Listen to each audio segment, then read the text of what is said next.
Dobar dan i dobrodošli. Danas spremamo jareću plećku na luku uz pilav koji će vam praviti problem jer nećete moći da stanete sa jelom.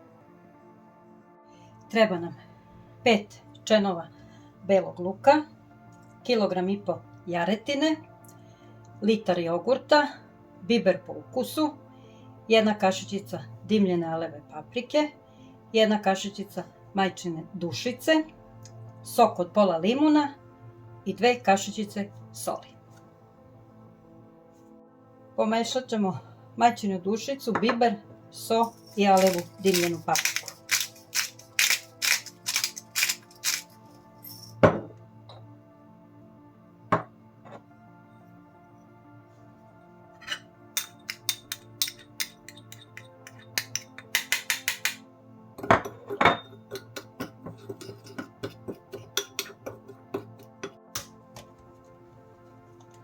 Zatim jogurt, sok od limuna i beli luk. Ovo je ključ. Razbije onaj jači miris jaretine i pravi meso mekšim nego što očekujete.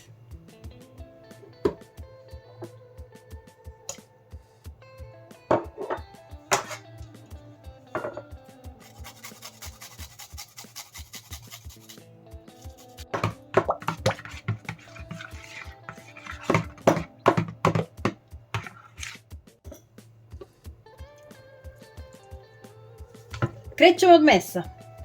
Zasecite ga malo dublje, ne brinite, neće se naljutiti.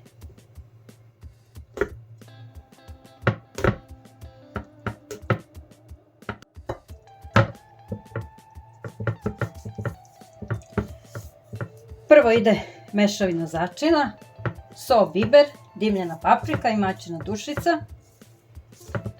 Dobro utrljajte, bez štednje.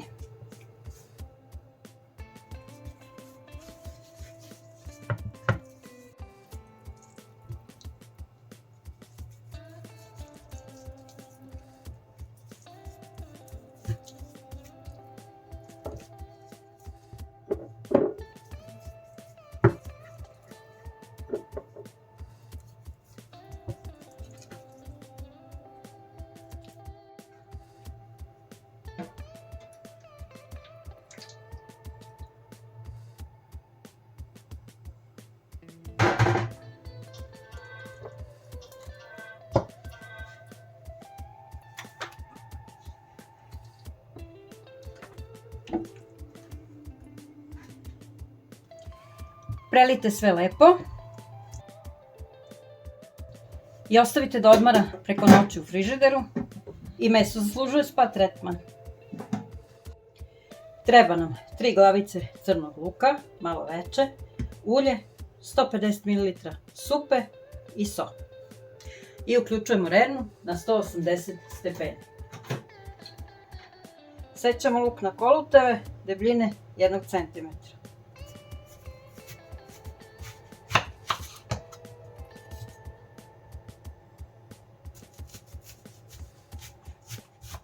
Izvadili smo jaretinu. Sada ćemo da izvadimo iz ove marinade. Znači, skinite ovaj jogurt. Marinadu ne skidamo skroz, jer to je sav ukus. Stigao je pekač. Prvo sipamo supu na dno.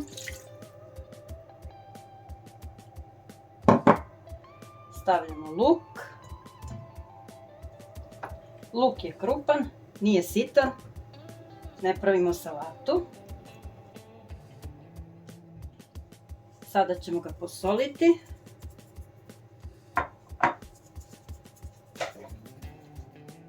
Sada solimo meso.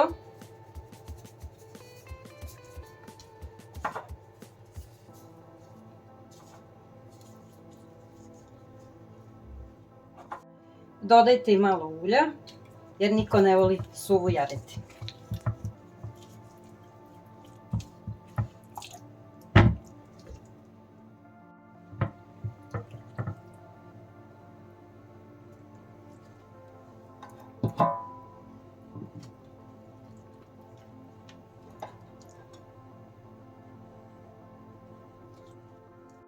Poklopit ćemo.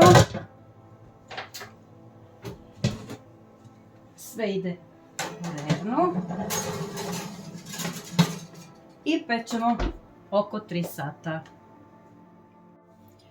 Treba nam litar supe, 400 g pirinča, ulje, biber i so po ukusu, 30 g putera, 2 šargarepe, 1 crni luk i 1 lovorov list. Seckamo crni luk.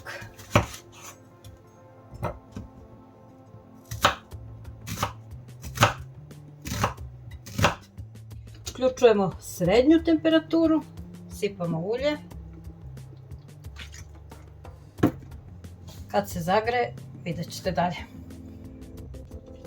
Dodajemo luk.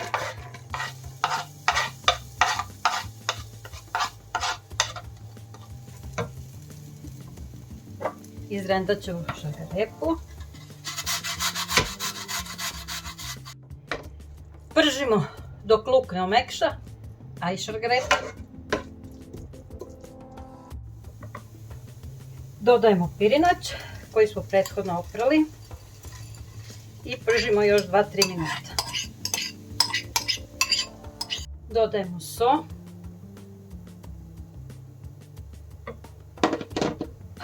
Biber.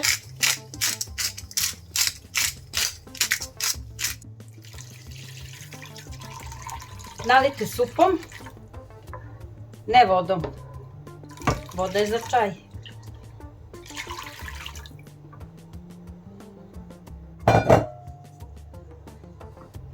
Ubacit ćemo jedan lovorov list, čisto da pokažemo, da znamo šta radimo. Kuvajte dok pirinač ne bude skoro gotov. Vadimo lovorov list, dodajemo puter, da sve bude fino i kremasto. Isključujemo i sklanjamo.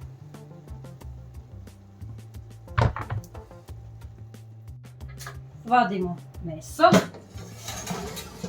Nemojte da isključujete rernu. Pojačajte temperaturu na 200 stepeni. Skidamo poklopac.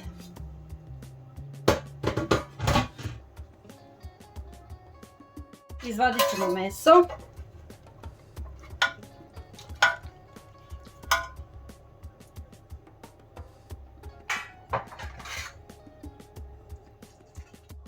Vadimo luk.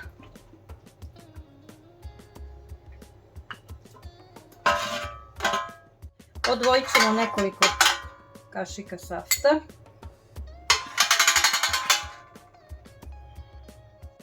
Odvojit ću višak safta.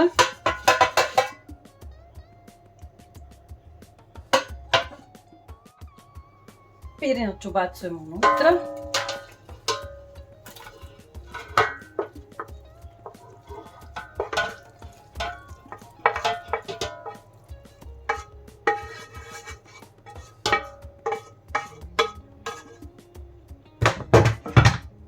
Dobro promešamo. Vratimo meso.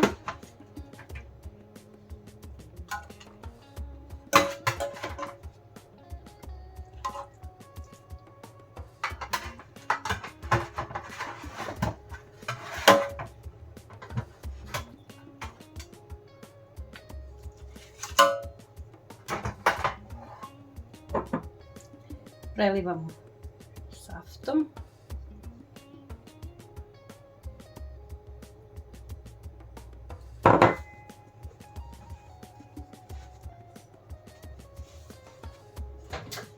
Vraćamo u rernu. I sve pečemo još nekih 20 minuta.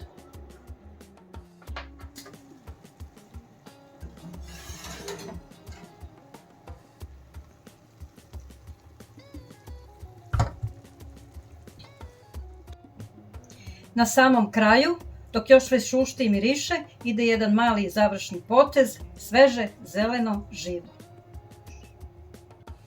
Pogledajte ovo, raspada se bez borbe. sočno, mekano, a pila pun ukusa. Ako ovo ne valja, onda stvarno ne znam šta valja.